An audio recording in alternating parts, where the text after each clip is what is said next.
Olha ele aí. Aê! Tá me ouvindo? Maravilha, garoto. Tô sim, muito bem, inclusive.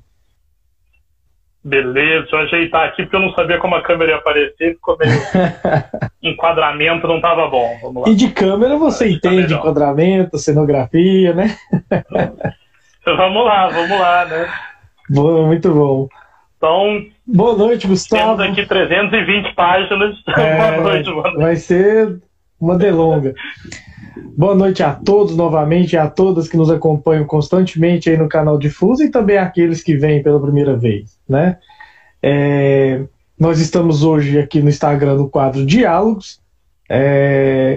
Temos o convidado professor Gustavo Henrique, meu amigo aqui da Universidade Federal do Tocantins, professor do curso de teatro. Temos aqui 320 páginas. Tá dando eco aí, Gustavo, você tá ouvindo? Voltou. Pronto. Beleza. Que vai nos falar sobre melodrama das personagens. Deixa eu ver o título direitinho aqui para não me enganar. Melodrama e a representação das personagens negras, né?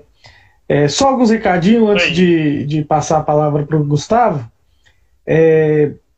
Lembrando, né, que o Difuso tem os seus programas às terças e geralmente às sextas, né? Sextas aqui no Instagram, no quadro Diálogos, e às terças-feiras o quadro Debate, que é um sucesso de público, digamos de passagem, lá no YouTube, né? Então participem, né? Venham junto com a gente nessa tentativa de construir uma linguagem, uma plataforma popular de pensamento filosófico, pensamento humanístico, né, de uma maneira geral. Nós que fundamos aqui o Difuso somos da filosofia, mas a gente gosta de trazer convidados de várias áreas, como hoje, por exemplo, o Gustavo, que é do teatro, né, que vai falar sobre algo que tem implicações sociais, implicações éticas e por aí vai, além de estética, né. Então, Gustavo, muito obrigado, meu caro, por ter aderido ao nosso convite, aderido à nossa causa, né, digamos assim, porque o Gustavo agora é participante do Difusa. Então, na sua estreia como protagonista, seja bem-vindo, faça bom uso da palavra, tá bom? Valeu, querido. Tá bom. Obrigado, João. Quero dar boa noite a todos e todas, e queria brincar aqui que esse convite especificamente para o quadro no Instagram está me fazendo completar um bingo aqui, né? Cartela cheia, porque eu já tinha feito anos atrás transmissão por Facebook, agora YouTube, o Instagram é o único que eu ainda não tinha feito, então eu já estou podendo completar a cartela do bingo. Vou pedir lá a minha música no programa dominical da Vênus Platinada lá. Tem que correr, porque logo eles inventam mais umas 500 mil plataformas aí, né? Pois nem tô falando das de bate-papo, né? Zoom, Google Meet, bom, enfim, a gente ia terminar o quadro aqui só nomeando as plataformas que a gente tem de conversa. Mas queria já agradecer várias caras conhecidas aqui, amigos, parentes, alunos, colegas de trabalho. Então, um beijo grande, um abraço grande para todos e todas que estão aqui conosco, que estão acompanhando.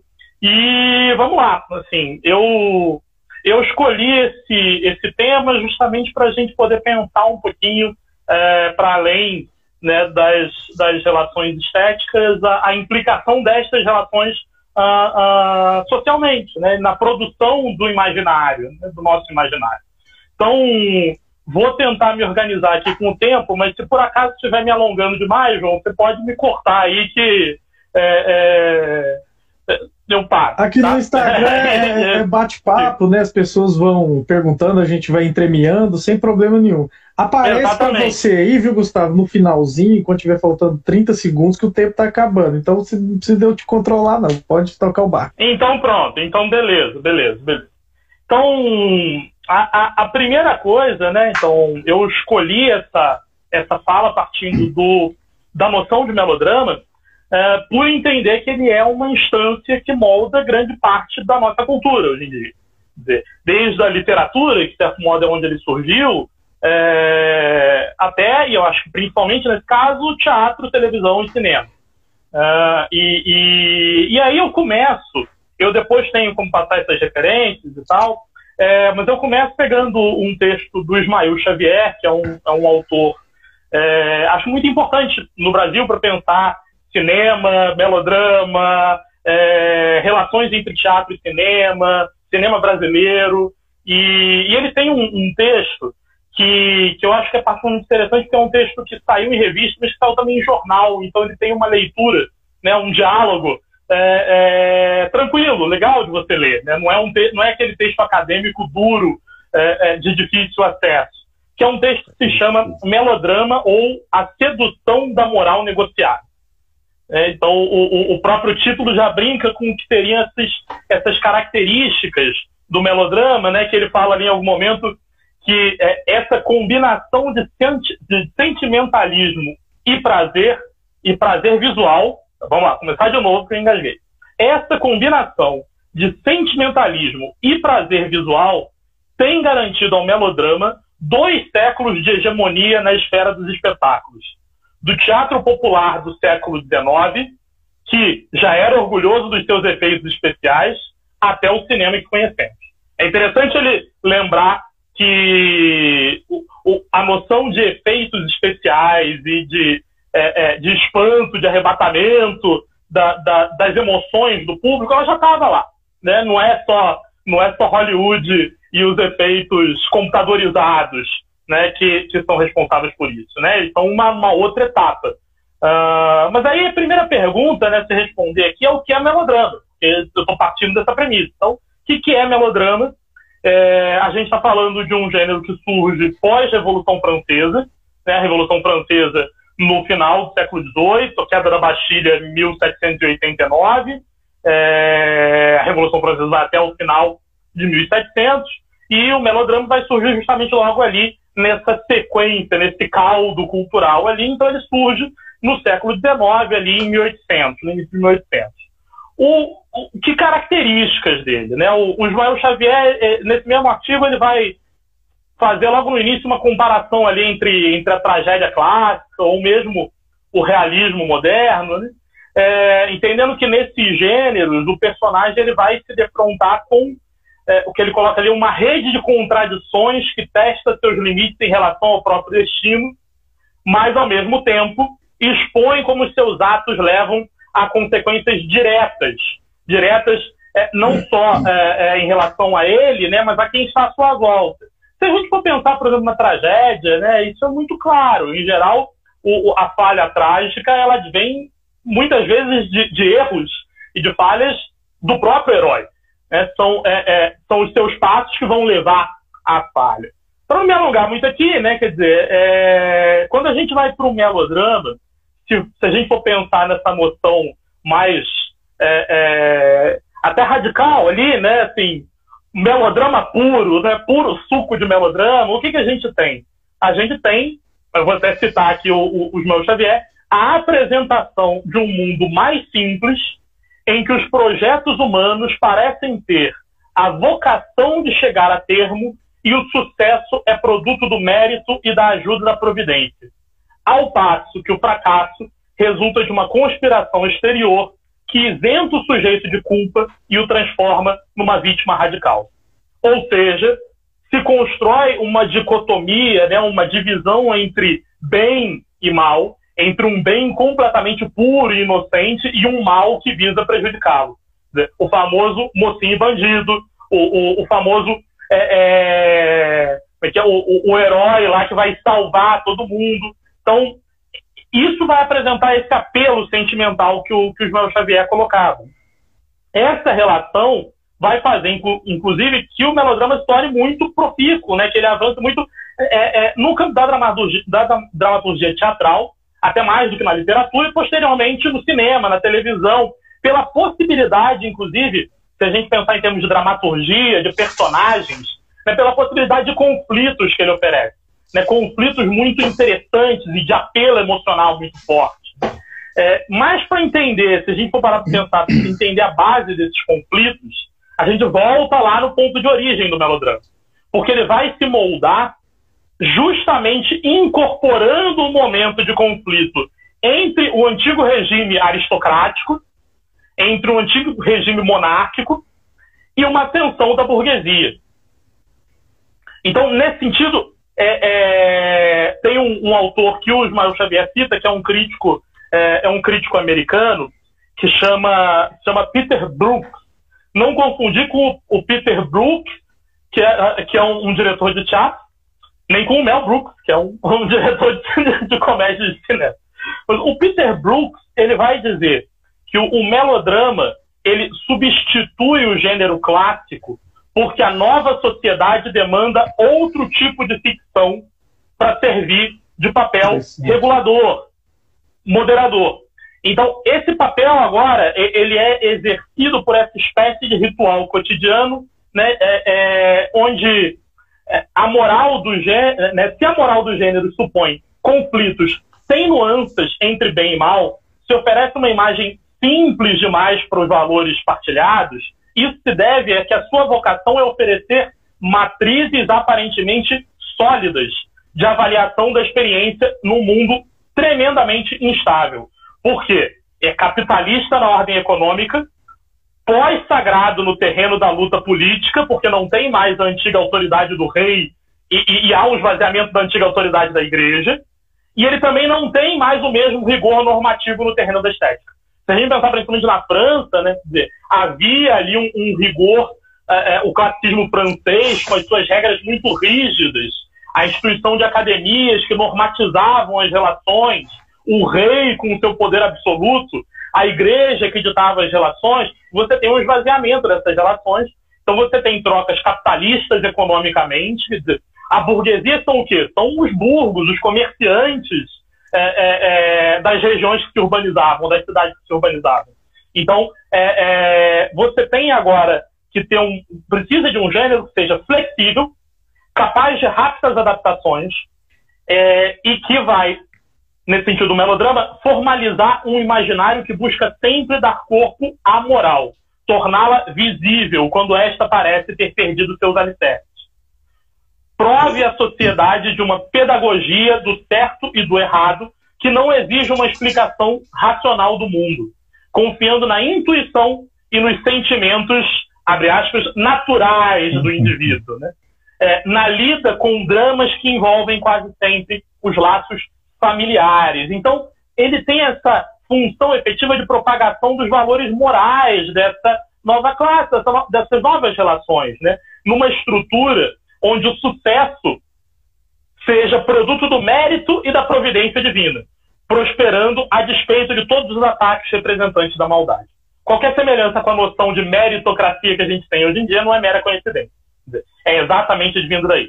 O herói, ele é alguém que sofre, que enfrenta as maiores dificuldades, as maiores provações, de combates terríveis, inimigos gigantescos, mas que graças ao seu esforço, e muitas vezes graças à ajuda divina, ele vai se tornar um grande vencedor. E mesmo essa ajuda divina, ela só existe porque teria havido mérito. Afinal, a gente brinca lá o ditado, né? Deus ajuda quem cedo madruga. Né? Esse seria o modelo para nós. E aí, tomando uma última citação, né, do Ismael Xavier, em suas primeiras versões, o roteiro da virtude ultrajada significou um gesto da classe disposta a denunciar a decadência moral da aristocracia e a caracterizar o nobre como um vilão obcecado.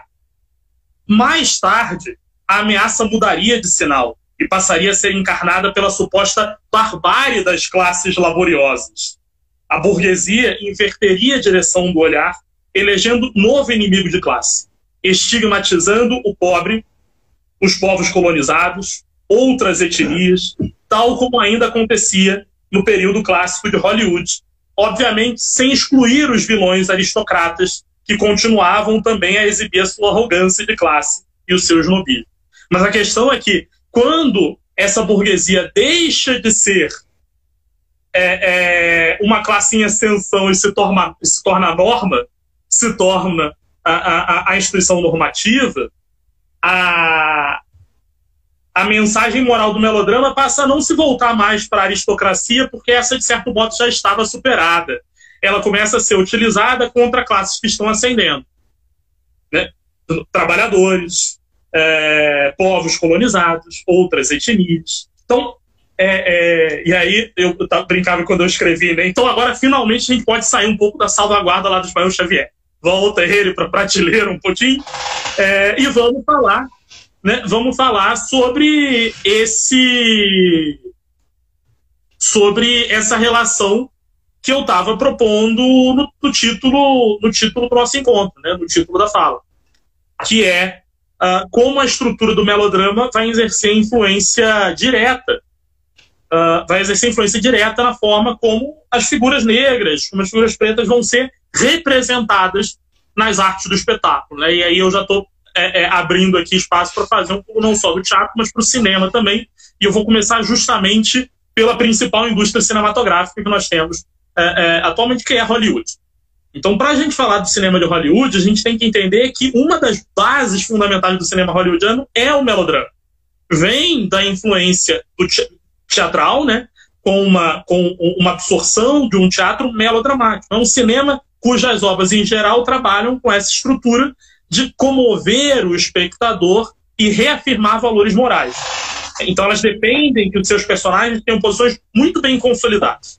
E aí eu vou começar com um exemplo, que é um exemplo até antes do estabelecimento da Hollywood clássica, que é um exemplo de 1903, quando você estava formando o que seria, o que viraria essa Hollywood clássica, que é de uma adaptação cinematográfica do texto Da Cabana do Pai Tomás, que é um texto que o personagem título é um escravo negro que luta pela sua liberdade. A questão é que essa adaptação, que aliás tem essa questão curiosa, ela foi financiada por ninguém menos que o Thomas Edison, né, o grande inventor da lâmpada elétrica. Ela tinha, lá em 1903, somente atores brancos que eram pintados de preto. A gente está falando aí até antes de Hollywood, né? 1903. Curiosamente, no Brasil, depois eu volto lá no Brasil, mas só para fazer esse link aqui, essa mesma obra foi adaptada como novela no Brasil em 1969 pela Globo, que também escalou um ator branco na época, o Sérgio Cardoso, mesmo tendo Milton Gonçalves já como ator da Rede Globo, escalou o Sérgio Cardoso como um ator branco que era pintado para fazer o papel do Pai Tomás. Então, a gente já percebe aí como esse modelo de cinema americano ele é reproduzido no Brasil. Mas vamos manter o foco aqui nessa discussão do surgimento e da consolidação de Hollywood, onde o mocinho americano, o herói, vai se consolidar como um homem branco, caucasiano. Então, necessariamente, o outro, seja qualquer outro nas obras, só poderia atuar de duas formas. Ou ele está a serviço do bem, como um auxiliar, um servo, um veículo para a ação deste herói. E aí vamos pensar lá os ajudantes, a mocinha que tem que ser resgatada, né? Um mentor. Seriam os ajudantes, as escadas para que esse herói tenha o seu mérito. Ou então, este outro vai ser um agente do mal, um criminoso, um predador, um veículo simbólico da violência. Porque, voltamos lá, o melodrama trabalha com uma noção de estrutura muito bem definida. Há de haver um bem, há de haver um mal. Se nós definimos que o representante desse bem é o mocinho, o homem branco, o outro só pode ter duas funções. Ele está a serviço dele ou ele está contra ele. Que o protagonista está claro. Então, como predador, como antagonista, a gente tem talvez um dos exemplos mais duros, assim, num filme que é considerado talvez um filme fundante de Hollywood, que é um filme chamado Nascimento de uma Nação, do D.W. Griffith, de 1915, e o Griffith é talvez o maior nome desse início de Hollywood. Ele é o pai do cinema americano, o pai da Hollywood americana, da Hollywood clássica. E esse filme é o grande filme dele. Esse é o carro-chefe dele. É a obra mais completa. É a obra que está lá na Biblioteca do Congresso americano. Só que qual é o tema do filme? Qual é esse nascimento de uma nação? São homens negros, violentos, agindo como bestas, a atacar jovens brancas indefesas, negros que são representados sempre de uma forma caricata por atores brancos pintados de preto, né, o chamado blackface lá. Negros que viram macacos dentro do Congresso americano. Em uma nação que é vítima desses animais, dessas bestas, e que precisa de heróis que eles salvam. Quem são os heróis? Os heróis aparecem apresentados por homens de togas e capuzes brancos, conhecidos pela Ku Klux Klan. Na obra do Griffith, é a clã que vai derrotar os vilões negros e garantir o nascimento dessa nação branca e pura. Esse filme chegou a ter uma exibição na Casa Branca para o presidente na época, que era o Woodrow Wilson, que teria dito sobre o filme que ele era terrivelmente verdadeiro e, abre aspas, é como a história escrita com feixes de luz. Ele fez tanto sucesso, que foi esse filme que impulsionou o ressurgimento da Ku Klux Klan, que estava em queda. O movimento da Ku Klux Klan de alta e mesmo a prática de queimar cruzes na frente das casas dos seus desafetos teria sido adotado por influência do filme, porque isso aparece no filme e aparentemente isso não era uma prática da Ku Klux Klan antes. Década de 10. Década de 20. Falamos do filme que é um dos fundadores, do cara que é um dos fundadores do cinema americano. Década de 20. O primeiro filme falado é lançado. Qual é o primeiro filme falado? É um filme que se chama O Cantor de Jazz, lançado em 1927.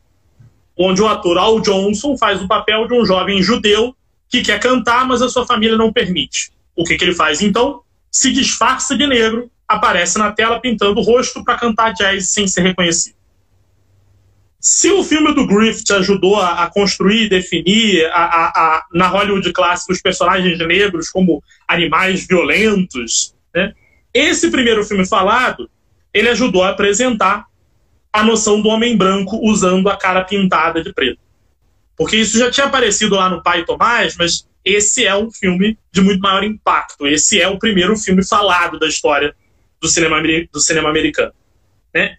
E nesse sentido, a negritude, o ser negro, ele é aqui apenas uma fantasia, uma roupa ridícula a ser vestida como disfarce. Ele serve ao homem branco. Na década seguinte, 1938, o mesmo modelo é aplicado no filme Everybody Sings, a Diabinho de Saias, que tem a Judy Garland, que depois ficaria famosíssima, pintando o rosto para fazer uma audição, cantando como se fosse uma mulher negra do sul, cheia de maneirismos, de caricaturas. E na década de 30, a gente tem o último grande exemplo que eu vou dar aqui desse cinema americano, né? Nessa primeira momento de conversa, que é O Vento Levou. O Vento Levou, 1939, do Victor Fleming, que é um filme que arrebatou os cinemas americanos. Ele foi reprisado por décadas nos cinemas. Né? As pessoas iam até a década de 70 na sala de cinema ver O Vento Levou. Ele é um filme que teve tanto sucesso que a gente fala hoje de Vingadores, de Marvel, de Guerra nas Estrelas. Se você atualizar os valores de bilheteria da época para hoje, assim, não faz cosquinha no que O Vento Levou arrecadou. Caramba! Com os valores atualizados, ele é ainda hoje a maior bilheteria do cinema, mas assim, por uma margem gigantesca, por uns 30%, 40% de margem, acima do que seriam os outros colocados. Esse filme é baseado num romance da Margaret Mitchell, que descreve de uma forma muito romântica o sul escravocrata durante a Guerra Civil Americana. A Guerra Civil Americana, em que os estados do sul tentam romper, né, ceder, né, com os Estados Unidos. Por um dos motivos principais, talvez o principal motivo, se não o único motivo, a manutenção da prática escravocrata, que era muito mais comum no sul, porque o sul era o lugar das plantações, das fazendas. O norte era uma região que se industrializava já mais, que já passava por um processo de industrialização. Bom, vamos lá, senão eu me desvio aqui. Mas o que você tem lá, tanto no romance da Margaret Mitchell e que você vai ter no filme do Vento Levou? Você vai ter quase que um lamento pela memória desse sul que se perdeu, essa memória idílica desse lugar que se perdeu com a guerra, né? Então, desse modo, se desconsidera completamente os impactos da escravidão e as personagens negras, elas são apresentadas de uma forma caricata, desumana, como servos passivos e notadamente devotos aos seus patrões brancos. A mulher negra que mal sabe falar direito, patroa, você quer o quê, patroa? É a ridicularização.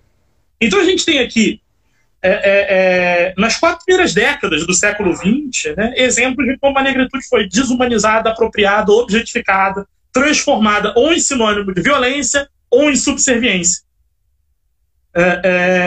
E aí eu disse que era o último exemplo, mas eu ainda vou falar mais um para encerrar aqui, do cinema americano, que é o embranquecimento de figuras negras de destaque. E aí seriam vários exemplos, mas para focar em um que eu acho que é fácil da gente entender, que é na representação das figuras egípcias. Um dos maiores símbolos, a imagem da Cleópatra, da Elizabeth Taylor, de 1963, que vocês podem procurar, que é a representação icônica dessa rainha que vai aparecer ali de pele branca, cabelo liso e olhos claros.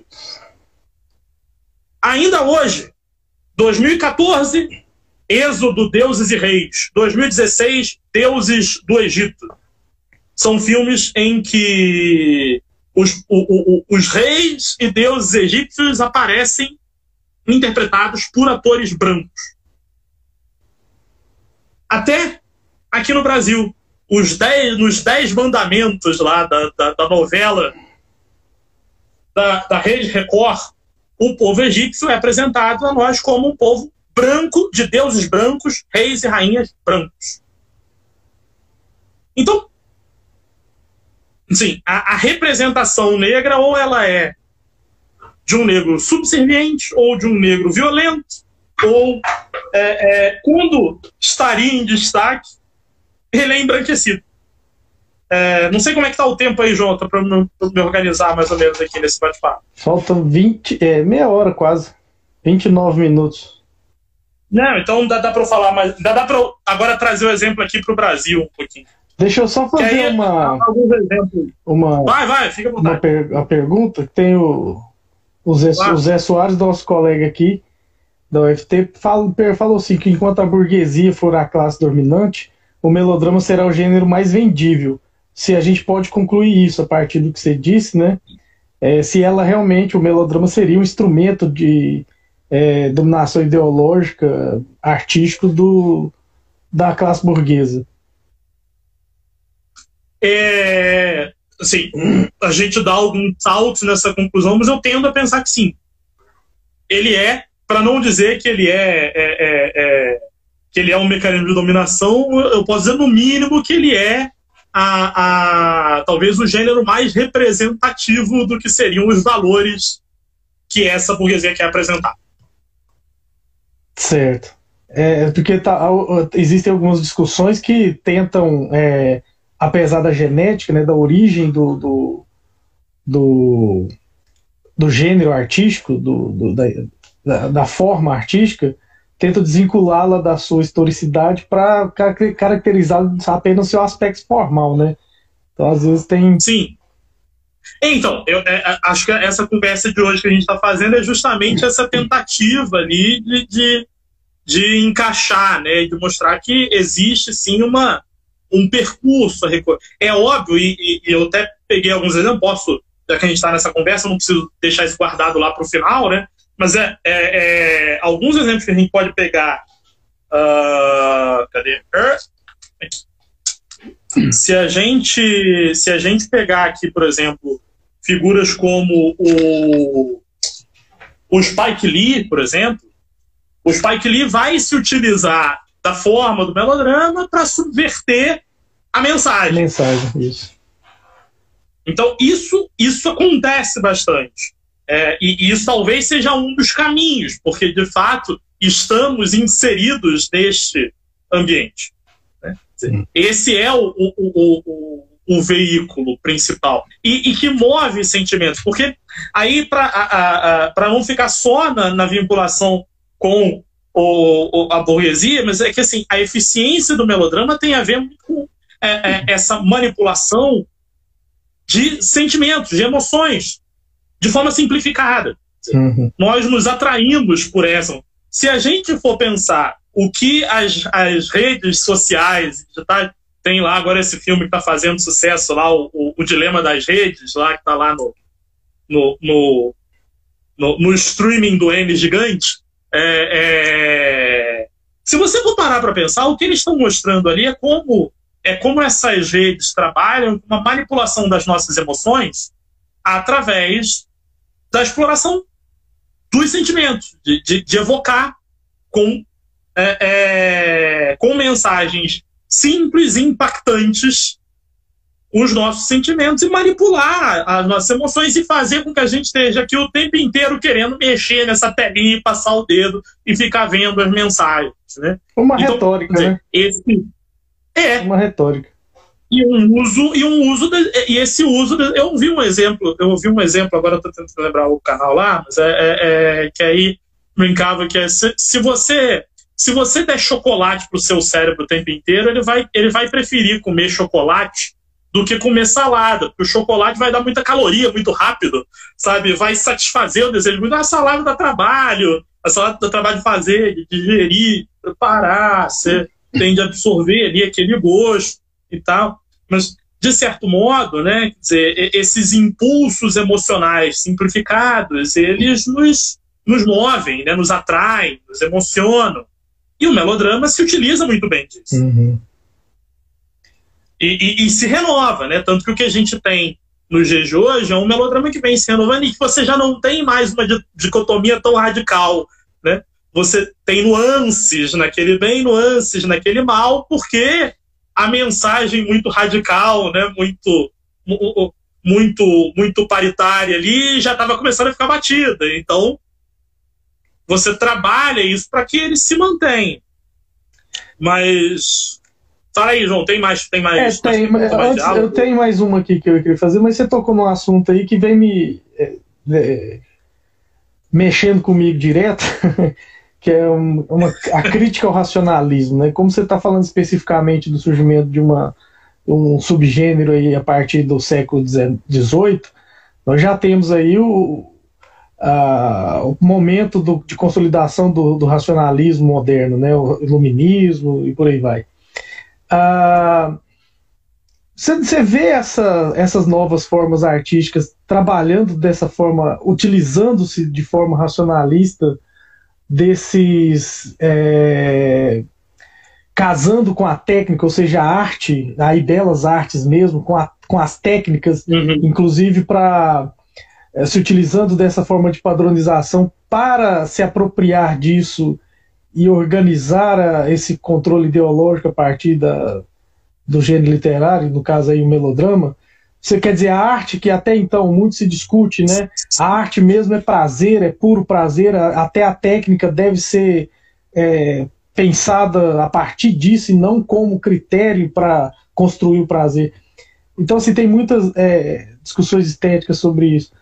Como é que você vê isso? Há uma racionalidade que aí, esse intercâmbio lá da tripartite mente do ânimo kantiano, não está tão tripartite assim, ela tem uma comunicação que acaba se deslocando muito entre elas. Sim, eu tô tentando... Eu diria que sim, porque... E aí eu vou tentar dar um exemplo bem simples aqui, de a gente perceber que para mim também não é à toa que ele funciona muito bem assim, voltando lá no século XIX, né? Ele vai funcionar muito bem no teatro, principalmente, que era o espaço de troca, era o espaço político dessa sociedade, era onde as classes iam se reunir, né? Os teatros, eles eram, inclusive, subdivididos nos seus lugares para que as classes se reunissem ali, né? Então, o espaço da elite, o espaço da classe trabalhadora, né? O camarote, a galeria, a plateia. Quer dizer, hoje em dia a gente tem um pouco menos isso, ainda tem espaços, mas os espaços de teatro, eles, em geral, não têm uma subdivisão tão clara, porque não era só o assento onde eu assistia o espetáculo. E muitas vezes esse assento nem era necessariamente o assento melhor para se assistir o espetáculo. Ele era o melhor para ser visto. Porque o teatro era um espaço de disputa, de troca, era um espaço em que a elite ia também para se fazer vista, em que íamos para encontrarmos com os nossos, né? Das nossas classes. E aí você tinha não só o espaço dentro da plateia, mas também as grandes galerias, os grandes salões que estavam no teatro, que era onde, durante os intervalos dos atos, estas classes se reuniam e discutiam. Então, ele era fazer um salto comparativo, ele era a ágora desse período, sabe? Uhum. Então, para mim, não é à toa que justamente nesse espaço essa vinculação moral, essa mensagem seja tão efetiva e tão bem trabalhada. Eu acho que ela serve, sim, a uma proposta de sociedade. Uhum. Eu fiz toda essa... Eu voltei aqui para perguntar se esse é um tipo de arte racionalista. É isso que eu queria, talvez, entender. Tá, então. Mas... que aí, assim bom, é isso. A gente faz alguns saltos, né? Não sei, acho que em parte, sim. Se você for pensar, um grande influenciador desse modelo é o Diderot, que tem ali uma gênese racionalista. Então, assim, há sim uma influência. Inclusive na contraposição ao classicismo. Mas seria o uso da arte, né, uma arte que conseguisse evocar sentimentos, que conseguisse provocar sentimentos e conseguisse, com isso, transmitir mensagens morais. Então, não sei se dá para a gente dizer que é um ponto principal, mas há, sim, essa característica. Tá. Nós temos algumas perguntas aqui. Você quer que as faça ou que você toca o barco aí no finalzinho a gente faz? Pode ir fazendo, cara. Porque... O Klinaman diz aqui, o Mark Cousins diz que o cinema clássico de Hollywood é mais romântico do que clássico, o que a estrutura do melodrama confirma. O cinema japonês de Osu seria mais propriamente clássico, concorda? Tá, peraí, vamos lá. Você consegue? Tô vendo aqui a pergunta, para não me perder. Tô conseguindo ver aqui. Que o cinema clássico de Hollywood é mais romântico do que clássico, o que a estrutura do melodrama confirma. Sim, o cinema japonês de Ozu seria mais propriamente clássico. Sim, até porque o cinema do Ozu, que é um cineasta japonês, talvez um dos primeiros grandes cineastas japoneses, né? As obras dele são obras muito mais contemplativas. E fazendo outros pulos aqui, acho que eu classificaria até o cinema do Ozu até muito mais como quase um cinema épico em termos narrativos, uhum. Até mesmo do que dramático, não só melodramático, mas até mesmo dramático. Ele é um cinema com características de épico, ele é um cinema que não produz essa dicotomia. Agora, sim, a influência do romantismo ela é muito grande no cinema hollywoodiano, no início do cinema hollywoodiano. A influência do romantismo ela é muito grande pela influência do teatro. Quer dizer, o romantismo, primeiro alemão, que depois vai ser apropriado pelos franceses, mas o melodrama, esse melodrama teatral que a gente está falando aqui, ele vai surgir desse momento. Ele surge inserido ali no teatro romântico. Ele é quase como que um passo ali depois do... Você tem lá o Sturm und Drang, lá, o Tempestade e Ímpeto, né? que quer dizer, do cinema romântico, aí tentando dialogar aqui, porque nem todo mundo que está aqui acho que de repente vai ter essa referência. A gente está falando de romantismo, não está falando de El Amor, né? De Zé de Camargo e Luciano, né? Romantismo, a gente está falando aqui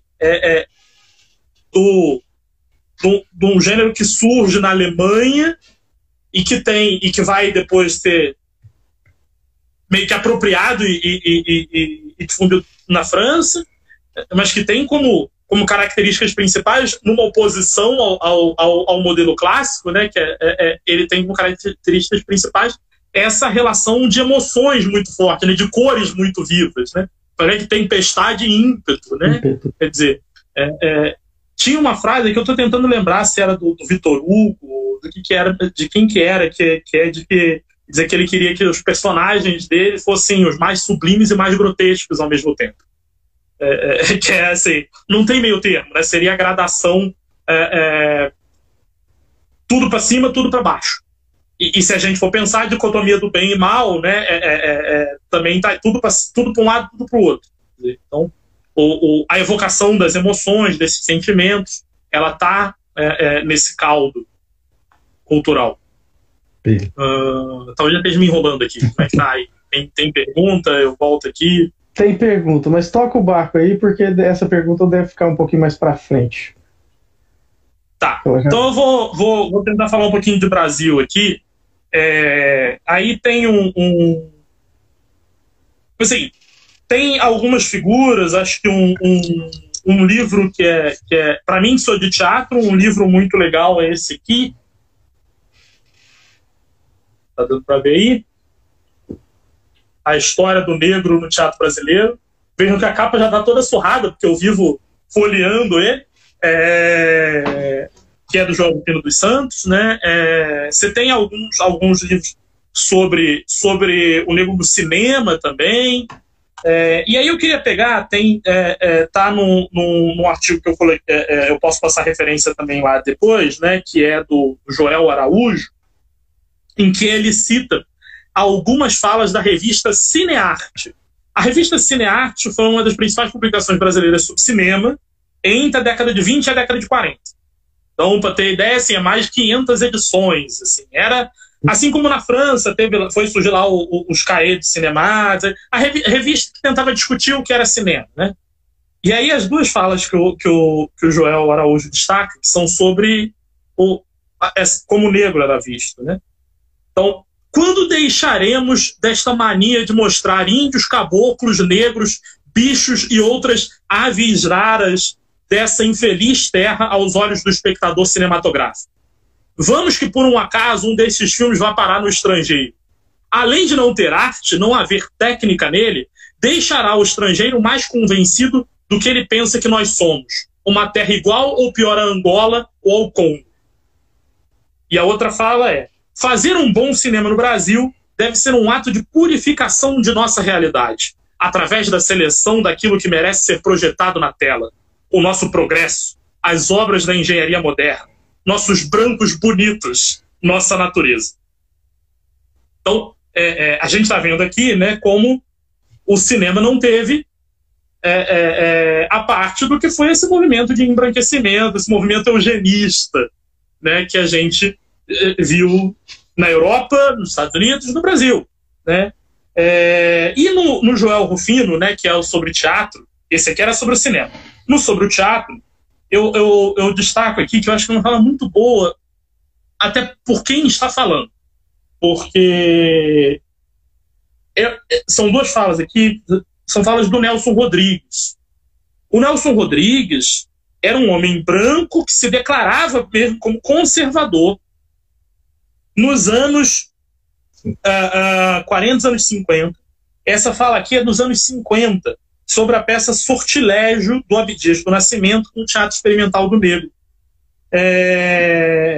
Volto já ao quem era o Abdias do Nascimento, né? O Nelson Rodrigues fala: o que eu admiro em Abdias é sua irredutível consciência racial. Aí está Sortilégio, o seu mistério, que vive justamente do seu dilaceramento de negro. Eu já imagino que vão dizer 3 ou 4 críticos da nova geração. que o problema não existe no Brasil, etc, etc, etc. Críticos da nova geração dos anos 50, não é do Partido Novo dos dias de hoje. Não caçamos pretos no meio da rua pauladas, como nos Estados Unidos, mas fazemos o que talvez seja pior. A vida do preto brasileiro é toda tecida de humilhações. Nós o tratamos com uma cordialidade que é o disfarce pusilânime de um desprezo que fermenta em nós dia e noite. Acho o branco brasileiro um dos mais racistas do mundo. Nelson Rodrigues, homem branco, conservador, mas que era capaz de reconhecer isso. E que trabalhou com o TEM, com o Abdias do Nascimento, e o TEM, que foi o Teatro Experimental do Negro. O Abdias do Nascimento é uma figura fundamental da nossa cultura e que, em geral, é deixada por baixo dos panos, ignorada. Eu passei pela minha graduação, por exemplo, sem saber quem era. E eu fiz graduação em teatro. E ele é o cara do Teatro Experimental do Negro. Ele foi perseguido, e aí você tem questões. Ele foi perseguido tanto pela ditadura militar de 64, quanto pelo Estado Novo, do Getúlio Vargas. Entendi. Foi justamente sendo perseguido pelo Estado Novo que ele no exterior, viu uma representação de uma peça cujo personagem principal era personagem negro, e a peça estava sendo representada por um ator branco com a cara pintada. E aí ele resolveu trabalhar, abrir o Teatro Experimental do Negro. Quando ele volta ao Brasil, ele é preso pela ditadura do Estado Novo ainda, da época do Vargas. Enfim, pesquisem sobre Abdias do Nascimento. Diretor, ator, dramaturgo de teatro. O Teatro Experimental do Negro trabalhava não só com a formação do ator, mas com a formação intelectual, acadêmica, humanística do indivíduo. Ensinava a ler, a alfabetização, né? Porque o próprio Abdias dizia assim, eles diziam que tinha que pintar a cara do ator branco porque não tinha ator negro, não tinha negro que soubesse atuar. Então vamos ensinar, então vamos formar atores negros. Isso a gente está falando dos anos 50, anos 40, anos 50. E ainda hoje, né, eu fiz minha graduação ouvindo ainda a mesma história de que as peças não têm atores negros, porque não tem ator negro. Assim, tem uma peça, que foi uma peça escrita pelo Nelson Rodrigues, e essa história acho que é muito interessante, que ela foi escrita pelo Nelson Rodrigues para o Teatro Experimental do Negro, chamada Orfeu Negro. Para representar essa peça foi escolhida para ser apresentada no Teatro Municipal do Rio de Janeiro, que era o principal palco da cidade, um dos principais do país. Só que, para ser aceita como parte do repertório do Teatro Municipal do Rio de Janeiro, as autoridades da cidade, né, impuseram que o papel principal fosse interpretado por um ator branco. O papel principal não podia ser interpretado por um ator negro. Assim, o que eles temiam, né? Assim, aí que a gente fala sobre a noção da representatividade, né? E aí eu pego outra fala do Nelson Rodrigues, porque eu acho que essa fala também é muito boa, que é uma fala dos anos 40, justamente ali, pouco tempo depois de ter acontecido isso, né? E essa daqui é uma entrevista dele para um jornal que o Teatro Experimental do Negro publicou durante 2 anos, que é um jornal chamado Vida, Problemas e Aspirações do Negro. Então, no número de abertura, né, do jornal, em dezembro de 48, numa entrevista, o Nelson Rodrigues fala o seguinte num trecho: acho, isto é, tenho certeza de que é pura e simples questão de desprezo em todos os sentidos, mas físico sobretudo. Raras companhias gostam de ter negro em cena. E quando uma peça exige o elemento de cor, adota-se a seguinte solução: brocha-se um branco pintado. Eis o negro do Teatro Nacional. Claro, não devemos contar uma ou outra exceção, mas isto não constitui uma regra. É preciso uma ingenuidade perfeitamente obtusa ou uma má-fé cínica para se negar a existência do preconceito racial nos palcos brasileiros. A não ser no Teatro Experimental do Negro, os artistas de cor ou fazem moleques gaiatos, ou carregam bandejas, ou, por último, ficam de fora. Por que essa situação humilhante? Vejamos alguns dos motivos mais nítidos. Em primeiro lugar, subestima-se a capacidade emocional do negro, o seu ímpeto dramático, a sua força lírica e tudo que ele possa ter de sentimento trágico. Raros admitem que ele possa superar a molecagem e a cachaça. Mas tais preconceitos nada representam diante do preconceito maior e mais irredutível, que é o da cor. Qualquer artista branco toma café com um colega negro e brinca e diz piada. Mas isto não implica, evidentemente, numa igualdade que nunca existiu e que ninguém parece disposto a admitir. Se a gente pegar aqui os motivos que o Nelson Rodrigues está dando, eles casam exatamente com aquilo que eu falava da representação do negro no cinema hollywoodiano, no melodrama hollywoodiano, que serviu de modelo para as nossas novelas televisivas, que é este negro que vai servir lá, ó, que ele fala lá que assim, ou é o moleque gaiato, ou ele é o pivete, ou ele é o malandro, ou ele é o assaltante, ou ele carrega bandeja, ou ele é o servo, ou ele é o empregado, ou então fica de fora. E quando você precisa, brocha-se um ator, brocha-se a cara de um ator. Duplo sentido aí, né? Sim. Como é que tá aí? Eu faço mais um trechinho. Tem mais uma pergunta, porque vai justamente de encontro com isso que você acabou de dizer. Parece até que eu estava prevendo que isso ia acontecer, né? E aí você já responde e parte para a sua conclusão, porque nós temos aí cerca de 5 minutos mais ou menos, tá? Tranquilo. O Tiago Rodrigues Abreu pergunta o seguinte: do século XVIII para os dias de hoje, como seria essa mudança na área melodramática do cinema? E qual seria a respectiva, talvez aqui fosse perspectiva, para o futuro dos negros nesse mercado de ator? Então, acho que começando pela essa parte do melodrama nos dias de hoje, esse artigo do Ismael Xavier, eu passo a referência lá depois, é bem interessante, porque logo na primeira parte ele brinca ali como é que o melodrama foi se reinventando, né? E aí ele dá exemplos como Guerra nas Estrelas. O que é Guerra nas Estrelas? É melodrama com naves no espaço, né? É a luta do bem contra o mal. O que é o Titanic, né? O Titanic é a saga do homem pobre lá, do Leonardo DiCaprio lá, quer dizer, o jovem pobre que vai conhecer uma mulher muito mais rica, mas apesar de ser rica, ela não está pensando só na sua classe, ela tem uma relação que se abre, a conquista dele, ele quer vencer pelo próprio mérito, ele quer ir para os Estados Unidos para vencer na vida, ele conquista o amor, ele se sacrifica por ela. E no pano de fundo a gente tem lá os metais do navio se retorcendo, os efeitos especiais gigantescos, no Guerra nas Estrelas, as naves passando. Então, assim, basicamente, quase tudo que a gente vê do cinema americano, se eu não for dizer tudo do cinema hollywoodiano, né? Para mim, tudo é melodrama. A gente ainda vê... melodrama ainda é a novela da Globo, ainda é o cinema americano. Então, assim, o que você vai ter muitas vezes, né, são a possibilidade de nuances na construção desses personagens que não sejam mais tão caricatos. Mas existe, e tem um trechinho que ele coloca até numa nota lá, o Ismael Xavier, que assim, é muito comum, às vezes, as pessoas depreciarem e tentarem uma dissociação entre a novela mexicana.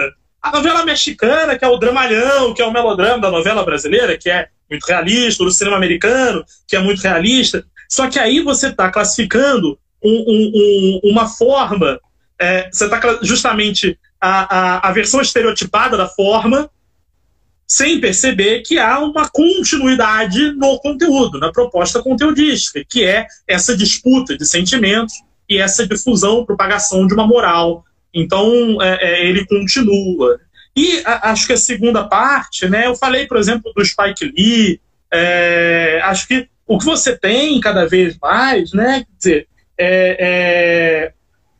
e isso acho que casa com a primeira parte da pergunta, é que a representatividade, a aparência cada vez maior das pessoas negras nas trocas, na vida em sociedade, ela força com que o próprio melodrama tenha que incorporar essas personagens negras agora não mais apenas como o servo ou o adversário, mas também, possivelmente, como o herói da trama.